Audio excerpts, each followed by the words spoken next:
Coucou Internet. Alors, tout d'abord, je tiens à te dire que je suis ravie de te retrouver parce que ça faisait à peu près 2 mois que je n'avais pas tourné de vidéo.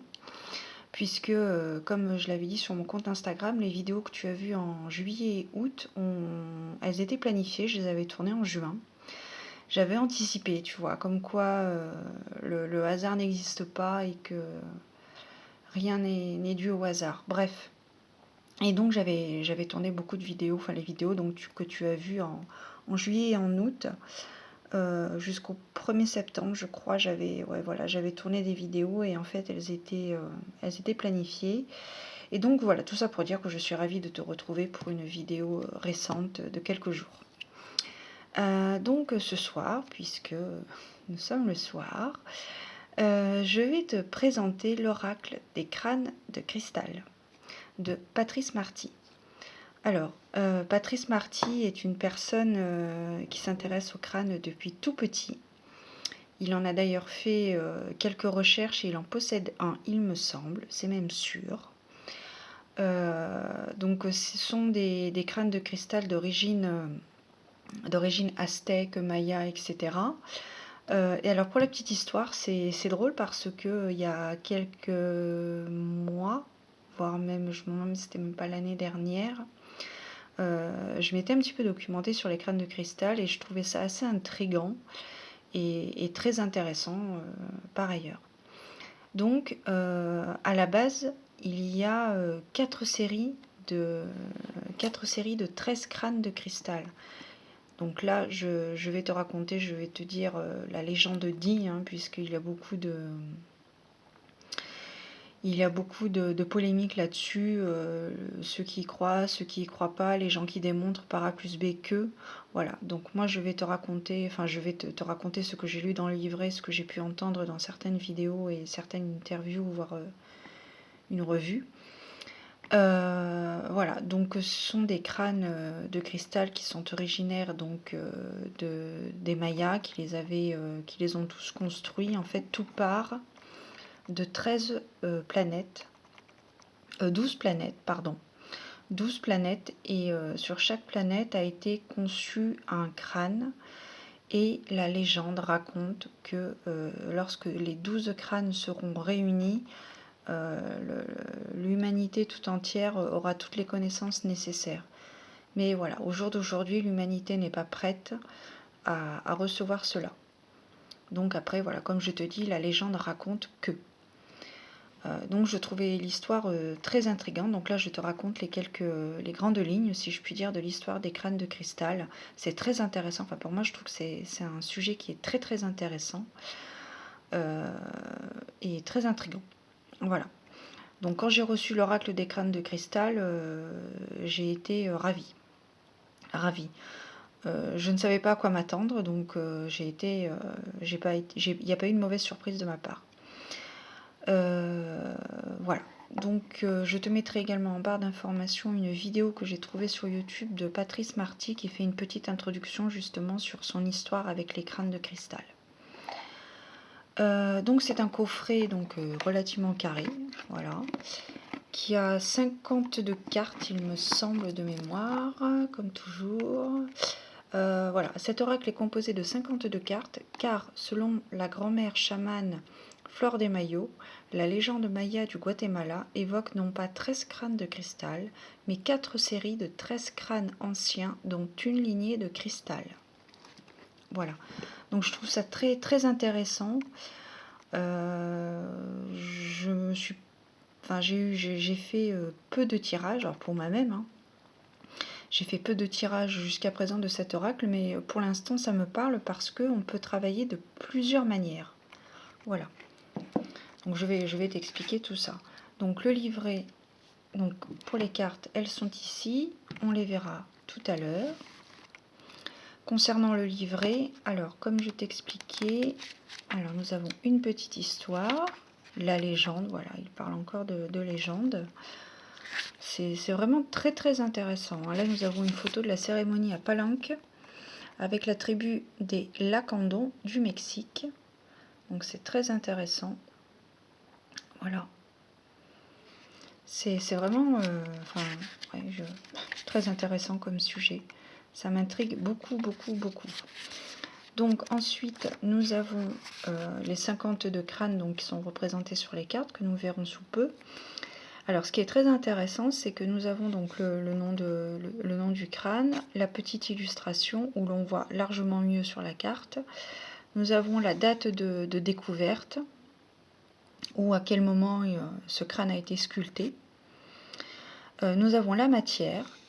Et c'est là où c'est intéressant parce que tous les crânes ont été conçus avec des pierres précieuses, semi-précieuses. Et pour ça, je pense que c'est très intéressant de travailler avec la matière du crâne. Là, par exemple, nous avons du cristal de roche du Pérou, donc ça peut éventuellement parler de notre aura.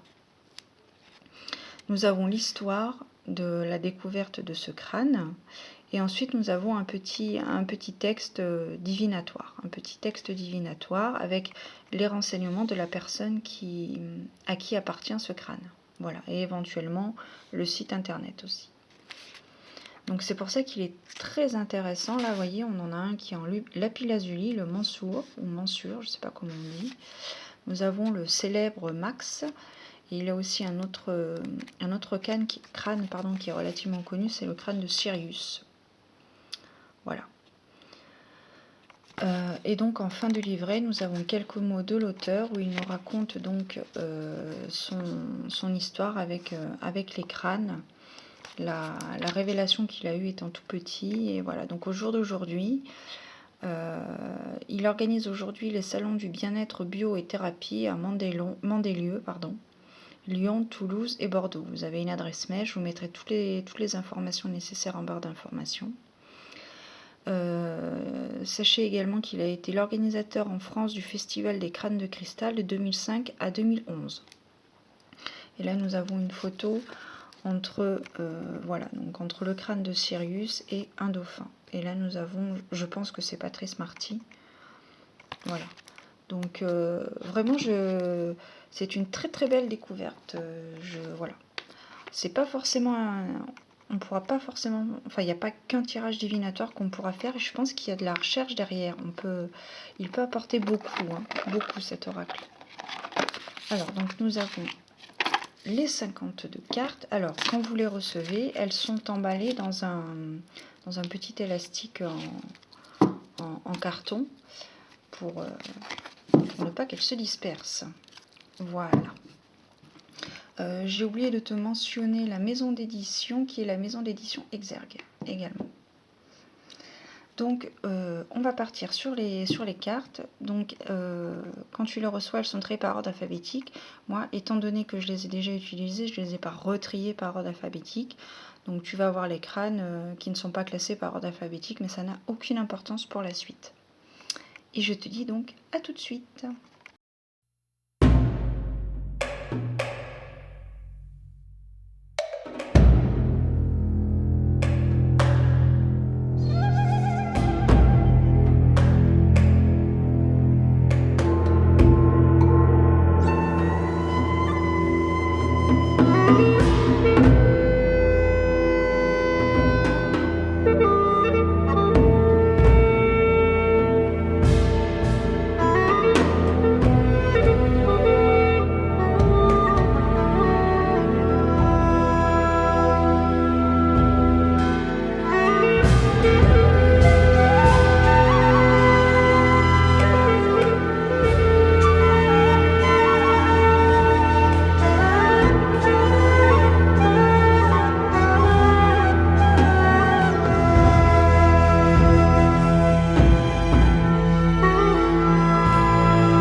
Donc voici pour la présentation des cartes.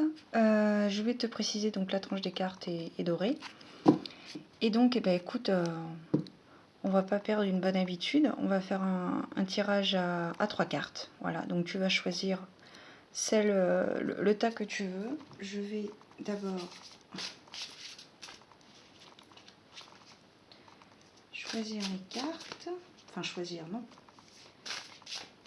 Je vais voir celles qui ressortent. Pour savoir quel message vous est adressé. Hop, en voilà une.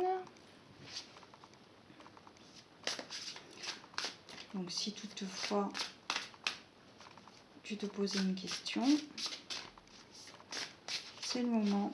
Concentre-toi, ferme les yeux. Si tu as une petite prière à faire, tu la fais.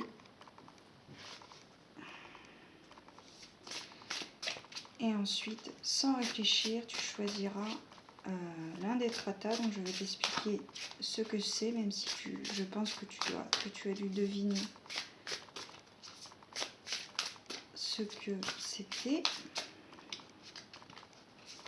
Et après, je te montrerai je te lirai le petit paragraphe qu'il est écrit dans le livret, de façon à ce que ça te donne l'ambiance, la vie de l'auteur,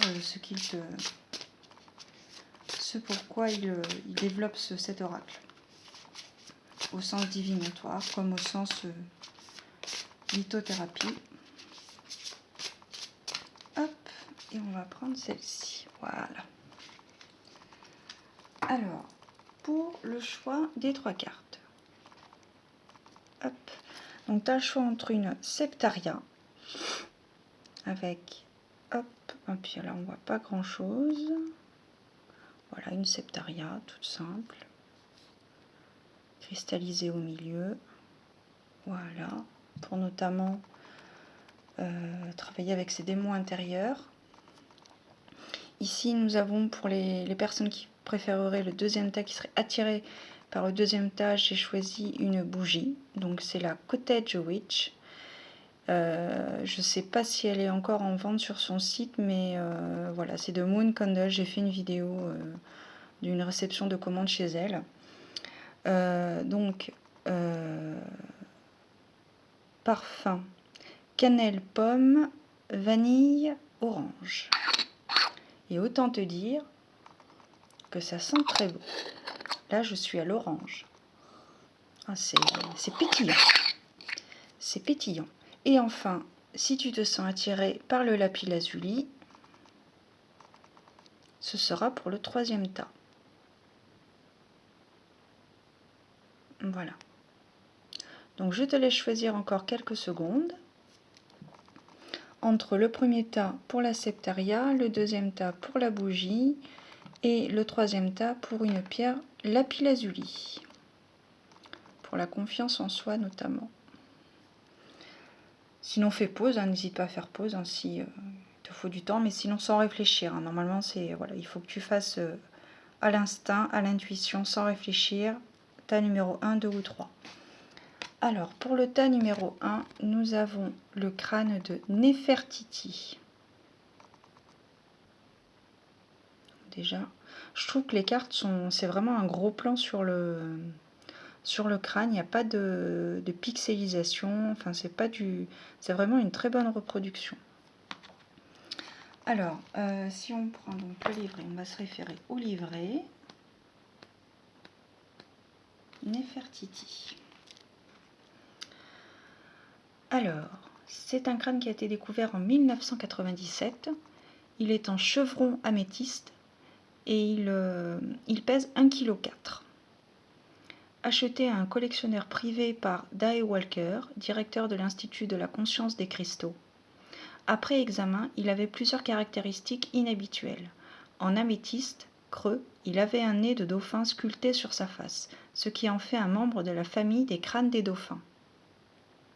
Il est allongé, semblable au crâne du pharaon Akhenaton, son épouse Néfertiti et leurs enfants. Et donc le message est le suivant. Je vous apporte les compétences de l'Égypte ancienne. Méditez avec moi et entrez dans les niveaux supérieurs de conscience où le temps se rassemble, où passé, présent et futur ne font qu'un. Donc le gardien c'est Dai Walker et il y a le site internet. Bon, si tu as besoin du site internet, je te le communiquerai en commentaire. Si tu as besoin, demande-le moi. Voilà, donc ça c'était pour le premier tas, le tas de la Septaria avec le crâne de Nefertiti. C'est vrai que je pense que ça doit être quand même impressionnant de les voir. Et bon, après, je pense que à 1 kg, ne doit pas être très grand, mais je pense que ça doit être très puissant d'avoir un crâne de cristal entre les mains. Ensuite, pour le tas numéro 2, nous avons le crâne Sam.